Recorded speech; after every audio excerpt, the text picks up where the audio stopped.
नमस्कार, मैं हूं राजेंद्र तिवारी और आप देख रहे हैं अनब्रेकिंग। अनब्रेकिंग के इस वीडियो में आपका स्वागत है और हमारे साथ हैं वरिष्ठ पत्रकार फैसल अनुराग जी। फैसल जी, आपका स्वागत है। यूक्रेन में क्या हो रहा है? यूक्रेन रसिया के मोर्चे पर क्या हो रहा है? क्योंकि उससे देखिए, बहुत सारी चीजें प्रभावित होने, एक तरफ टर्की में बातचीत भी चल रही है, ऐसी खबरें भी आ रही हैं। दूसरी तरफ जिस तरह यूक्रेन ने बातचीत पिछले में दिनों तो एक बड़ा कोई देखिए, जो बातचीत से जो स्पष्ट खबरें उभर कर आई हैं उससे कोई तो सफलता दिख नहीं रही है या कोई मकसद हासिल होता हुआ सीज फायर की दिशा में वो होता हुआ नहीं दिख रहा है, क्योंकि दोनों पक्ष अपने अपने मुद्दे पर अड़े हुए हैं। अभी दरअसल यूक्रेन की समस्या यह है कि यूक्रेन खुद में निर्णय लेने की स्थिति में नहीं है कि उसको किस दिशा में जाना है। वो या तो नाटो के देश जो हैं वो उसको निर्देशित कर रहे हैं, जिसमें अमेरिका भी शामिल है। अभी जैसे ही टर्की के इस्तांबुल में जो बैठक हुई उसके बाद जेलेंस्की ने अपना एक प्रतिनिधि, अपना एक बहुत ही नजदीकी विश्वस्त सहयोगी को अमेरिका भेजा बातचीत करने के लिए। दूसरी ओर जिस ढंग से रूस के भीतर 5 अड्डों पर ड्रोन हमले हुए, भीतर घुसकर लगभग काफी लंबी तैयारी के बाद, यह सिर्फ यूक्रेन की मेधा से संभव नहीं है। इसके पीछे निश्चित तौर पर अमेरिका भी शामिल हो सकता है और जो 2 देशों के नाम आ रहे हैं उसमें पोलैंड, रोमानिया भी शामिल है, जिनको नेटो ने प्रशिक्षित किया और इस ढंग के हमले करवाए। इसके अलावे जो क्रीमिया को जोड़ने वाला पुल है उसको भी क्षतिग्रस्त करने की कोशिश यूक्रेन ने की है। हालांकि उसको जो खबरें आ रही हैं कि उसको मरम्मत किया जा रहा है और हो सकता है कि वो मरम्मत हो जाए। लेकिन जो 5 जगह पर हमले हुए हैं, इसके बाद एक बयान आया है वहां के प्रधानमंत्री का, मेडवेडेव, जो पहले राष्ट्रपति भी थे और जो बहुत ही नजदीकी हैं पुतिन के। उन्होंने कहा है कि रसिया केवल कोई कंप्रोमाइज में नहीं जाएगा, वो जीत हासिल करेगा। उनका मकसद जीत हासिल करने से क्या है यह उन्होंने स्पष्ट नहीं किया है। क्या पूरा यूक्रेन पर जीत हासिल करना है या यूक्रेन के उन क्षेत्रों पर जहां रूसी भाषा भाषियों का बहुलांश है उस पर कब्जा करना है। उसमें से अधिकांश तो इनके कब्जे में आ गया है, थोड़ा सा ही हिस्सा बाकी एक नदी है उसके तक पहुंचना है इनको, वो जीत को ये मानेंगे। तो ये बात स्पष्ट नहीं है कि उनके जीत का मकसद क्या है। दूसरी ओर मेरी समझ से पुतिन और पूरी रशियन जो एस्टेब्लिशमेंट है वो जरूर कोशिश करेगी कि जिस ढंग से ये हवाई अड्डों पर हमला किया गया है और रूस के कुछ विमानों को क्षतिग्रस्त किया गया है, उनकी संख्या ये लोग 40 बता रहे हैं यूक्रेन वाले, वो लोग 10 बता रहे हैं, लेकिन संख्या कहीं भी हो सकती है, 10 से 40 के बीच में हो सकती है। और वो बहुत ही मारक विमानों के अड्डे पर हमला हुआ है। तो इसका बदला किस रूप में लेगा रूस, ये बड़ा महत्वपूर्ण है। और मेरी समझ से वो बदला तो जरूर लेगा, क्योंकि उसको अपनी भी जनता को, अपनी सेना के मोराल को भी ऊपर रखने के लिए इसका प्रतिकार करना पड़ेगा, जो आमतौर पर सैन्य अभियानों में देखने को मिलता है। ऐसा नहीं हो सकता है कि वो चुपचाप खामोश बैठ जाए और यूक्रेन को इस ढंग के अभियान करने की छूट दी जाए। अभी तक यूक्रेन जिस ढंग से पीछे था और हार की ओर बिल्कुल तेजी से बढ़ गया है, उसको फिर से पुनर्जीवित करने की कोशिश जिस ढंग से की जा रही है यह बहुत महत्वपूर्ण है। यह मान लेना कि ट्रंप ने यूक्रेन से हाथ खींच लिया है, मुझे लगता है शायद सही सूचना नहीं होगी। बिना अमेरिकी सहयोग के और बिना अमेरिकी पैसा और हथियार के यूक्रेन इस ढंग की कार्रवाई कर सकता है, इसमें दुनिया को संदेह है। एक बात तो यह है। दूसरी चीज है कि अभी पश्चिम के देश यूक्रेन को बड़े पैमाने पर पैसा देने की कोशिश कर रहे हैं ताकि वो भाड़े के सैनिकों का इस्तेमाल कर सके। यह एक अजीब विडंबना है इस समय दुनिया में कि जो युद्ध लड़े जा रहे हैं उसमें भाड़े के सैनिकों का इस्तेमाल हो रहा है। वो उस देश के नागरिक भी है या नहीं है यह भी पता नहीं चल रहा है, लेकिन इस ढंग के युद्ध हो रहे हैं। सीरिया में ऐसा युद्ध हुआ जहां असद को हटाया गया और देखा गया कि उसमें जो लोग लड़ रहे थे उसमें अनेक लोग जो थे वो सीरियन नागरिक ही नहीं थे। कुछ लोगों को तो अभी वहां जो राष्ट्रपति बने हैं जुलानी, उनकी भी राष्ट्रीयता को लेकर संदेह है कि वो सीरियन है या नहीं है, इसको लेकर भी बहस होती रही है। तो कुल मिलाकर दुनिया में जो परिस्थितियां हैं वो बहुत खतरनाक दौर में आई हैं। आप स्ट्रामर का बयान देखिए जो आज गार्डियन में छपा है कि वो किस ढंग से एआई के माध्यम से अपनी सैन्य क्षमता का विकास करना चाहते हैं, और यह सैन्य क्षमता का विकास वो इसलिए करना चाहते हैं कि वो रूस और चीन को एक थ्रेट के रूप में देख रहा है।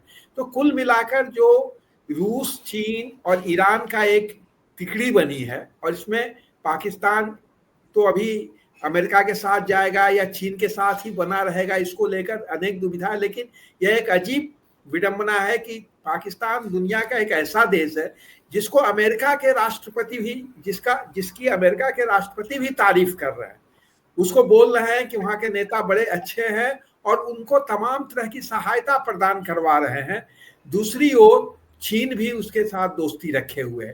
तो इस विडंबना को भी समझने की जरूरत है कि एक ओर अमेरिका चीन को घेरने की कोशिश कर रहा है, क्वाड को फिर से वो पुनर्जीवित करने की कोशिश में है जो लगभग डिफंक्ट हो गया था। क्वाड का दो महत्वपूर्ण देश जापान और ऑस्ट्रेलिया चीन के साथ व्यापार समझौता, ट्रेड समझौता कर रहे हैं, और वो उस ढंग से उत्सुक आज की तारीख में नहीं दिख रहे हैं जैसा आज से 3 साल पहले वो क्वाड को लेकर उत्सुक दिख रहे हैं। तो ऐसी परिस्थिति में दुनिया में जो कुछ हो रहा है इसमें एक साफ दिखाई दे रहा है, जो मेरी समझ है, कि विभिन्न अधिकांश देशों के नेता अपनी जनता की आर्थिक आकांक्षाओं को पूरा करने में नाकामयाब हो गए हैं, और इस नाकामयाबी को वो युद्ध के उन्माद में चाहते हैं कि भुला दिया जाए और उनसे जनता सवाल नहीं करे। ये अमेरिका से लेकर दुनिया के तमाम देशों में दिखाई पड़ रहा है कि जो नाकामी है वो आर्थिक क्षेत्र पर, विकास के क्षेत्र पर, तकनीक के क्षेत्र में है, और उस नाकामी को छुपाने के लिए युद्धोन्माद का सहारा लिया जा रहा है। मेरी तो समझ ये है। एक और खबर दरअसल आ रही है, कुछ जगहों पे है, वो ये कि सीरिया के जो लड़ाके थे, या जो चूंकि अब तो उन्हीं में से एक राष्ट्रपति बन गए हैं, और जो कुछ दिनों पहले तक सबसे ज्यादा उन पर इनाम था अमेरिका की तरफ से, तो अमेरिका उसका उन लड़ाकों का इस्तेमाल, जैसे उसने तालिबान और अलकायदा का इस्तेमाल किया था, उस तरह से उसका इस्तेमाल चाइना के खिलाफ करने की तैयारी में लगा हुआ है। और ये खबर दी है 2 जून को जी। तो ये इस पर आपको क्या लग रहा है कि भाई ये इस तरह ट्रंप जो जिस तरह से सीरिया के प्रेसिडेंट को उन्होंने तारीफ की थी, और आपको याद होगा अभी जब कतर आए थे वो, तो उन्होंने किस तरह से सीरिया के प्रेसिडेंट की तारीफ की थी, और कैसे बड़ा योद्धा और हिम्मती और बहुत सारे विशेषण गिनाए थे उनके लिए। तो क्या इस तरह से चीन से निपटना चाहेंगे वो? देखिए, ऐसा है कि अमेरिका ने अलकायदा, इस्लामिक स्टेट और तालिबान को पैदा किया था। ये तो दुनिया की एक सच्चाई है। अभी रॉयटर की खबर को भी मान लें तो रॉयटर क्या लिख रहा है कि the united states has given its blessing to a plan by Syria's new leadership to incorporate thousands of foreign jihadis, former rebel fighters, into the national army, provided that it does to transparently, President Donald Trump invoice said.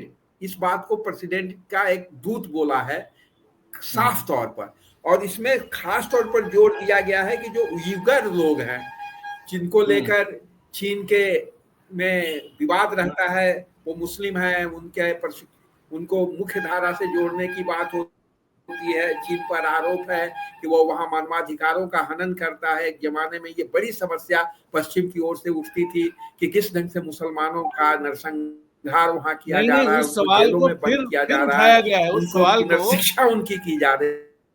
Faisal जी, तो उनमें से उस सवाल को शामिल करने की बात किया गया है। उस सवाल को फिर उठाया गया है। कल न्यूयॉर्क टाइम्स में या किसी अखबार में एक बड़ी खबर है कि उइगर इलाके में, मतलब वो जो पूरा इलाका है, उस इलाके में जो चाइनीज चीजें बनती हैं, उन चीजों के एक्सपोर्ट पर, मतलब उसको अमेरिका में उस पर प्रतिबंध था। तो कल स्टोरी ये लगी हुई है कि अब क्या किया है चाइना ने कि उइगर लोगों को दूसरी जगहों पर भेज करके उनसे काम करवा रहे हैं, और जिससे कि ये जो प्रतिबंध है, इस प्रतिबंध से वो पार पा सके। तो वो इशू उठा रहे हैं। देखिए ये सब देखिए ये पश्चिमी मीडिया का दुष्प्रचार जो है का नैरेटिव बहुत व्यापक है। चीन के भीतर यूगर लोगों की क्या स्थिति है, इसको ठीक ठीक हम पश्चिम के चश्मे से नहीं समझ सकते हैं।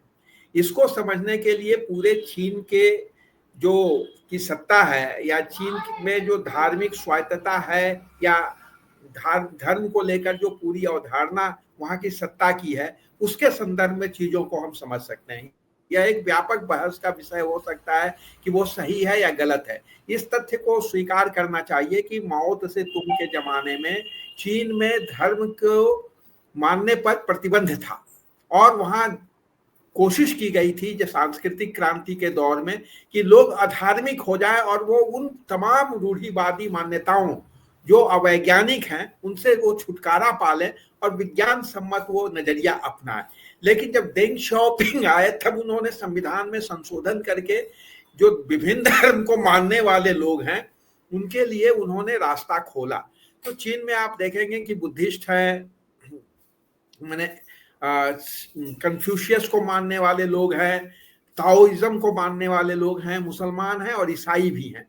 तो कुल मिला के यही स्थिति है। सिनजियांग जहाँ जो प्रदेश है जहाँ इसको यूगर लोग जहाँ रहते हैं उसको लेकर बहुत सारी तस्वीरें आते रहती है, वीडियो आते रहते हैं। अगर आप देखेंगे तो वहाँ अद्भुत विकास हुआ है, पिछले कुछ सालों में वहाँ अद्भुत विकास हुआ है। पश्चिम का आरोप यह है कि वहाँ जो डेमोग्राफी जो डिविडेंड उसको चेंज करने की कोशिश की गई है, मतलब जनसांख्यिकी को परिवर्तित करने की कोशिश की गई है और चीन से दूसरे इलाकों से बड़े पैमाने पर चीनियों को ले जाकर वहां बसाया गया है। ये पश्चिमी मीडिया का प्रचार बोलता है।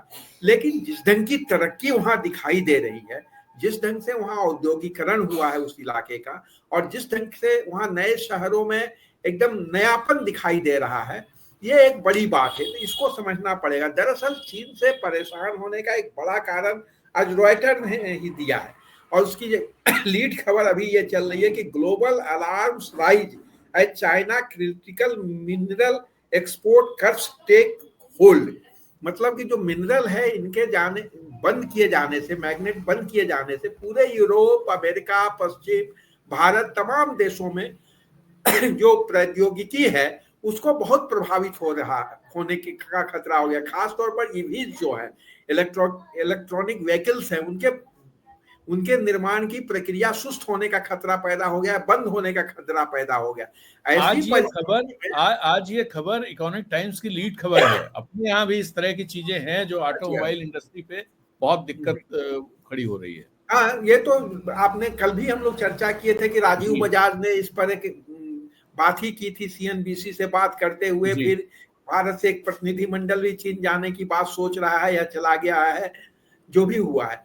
तो ऐसी परिस्थिति में हम लोग जो देख पा रहे हैं वो क्या देख पा रहे हैं? हम लोग देख पा रहे हैं कि दुनिया के पास जो अपने विकास का मॉडल है उसको वो बचाए रखने की क्षमता वो खो चुके हैं, खासतौर पश्चिम। क्योंकि आज ही ग्लोबल टाइम्स में एक बड़ी दिलचस्प खबर आई है जिसको अगर हम लोग ध्यान से देखेंगे तो मैंने समझ में बात आएगी कि परेशानी का कारण क्या है। उसकी हेडिंग ये है, किधर चलेगी, ये HSBC का सर्वे है, जो एक बड़ा बैंक है HSBC। उसने कहा है कि China remains primary market for global business to conduct trade manufacturing. इस मामले में अभी भी वो ट्रेड मैन्युफैक्चरिंग के मामले में वो दुनिया का हब है, वो सबसे बड़ा केंद्र है।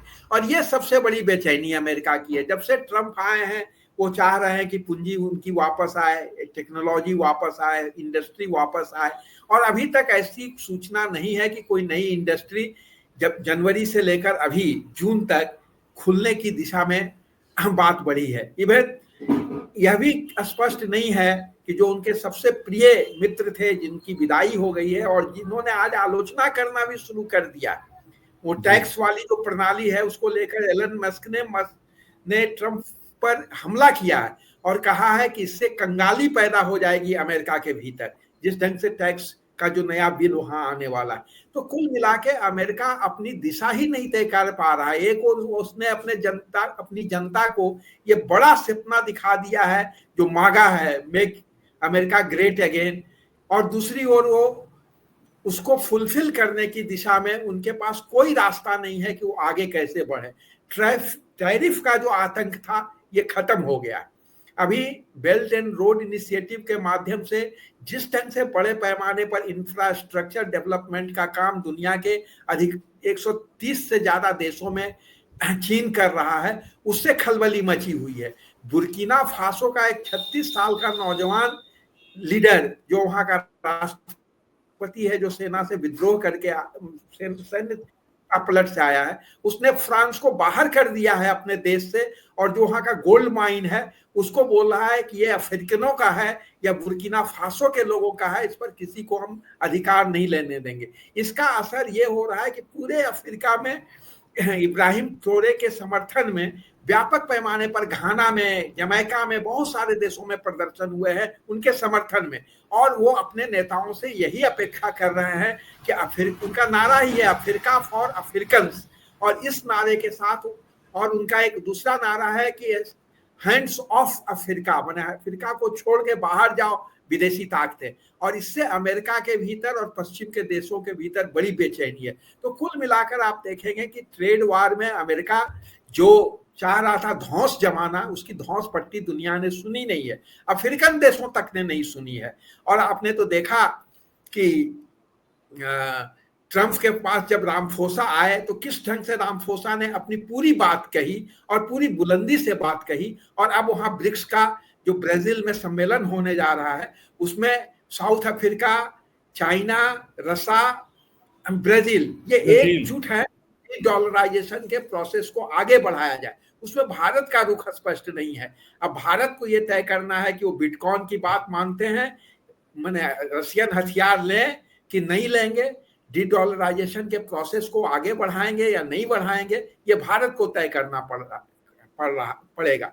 लेकिन दुनिया आगे बढ़ रही है और अमेरिकी धौंस के खिलाफ दुनिया में बहुत तरह के नए नए बहुपक्षीय समीकरण तैयार हो रहे हैं, और इन बहुपक्षीय समीकरणों की अपनी सत्ता अफ्रीका से लेकर एशिया तक और यूरोप से लेकर लैटिन अमेरिका तक आपको देखने को मिल सकता है। आज की बात यहीं समाप्त करते हैं और फिर मिलेंगे एक नए वीडियो में। और हाँ, यदि आपको हमारा ये वीडियो, हमारी ये बातचीत अच्छी लगी तो कृपया इसे अपने सोशल मीडिया प्लेटफॉर्म पर शेयर जरूर करें, और हमारे चैनल अनब्रेकिंग को सब्सक्राइब करने के साथ साथ उसकी मेंबरशिप लीजिए। आप ऐसा करेंगे तो अनब्रेकिंग मजबूत होगा और हमें अच्छा लगेगा। तो इसी के साथ इजाजत दीजिए। नमस्कार, जय हिंद।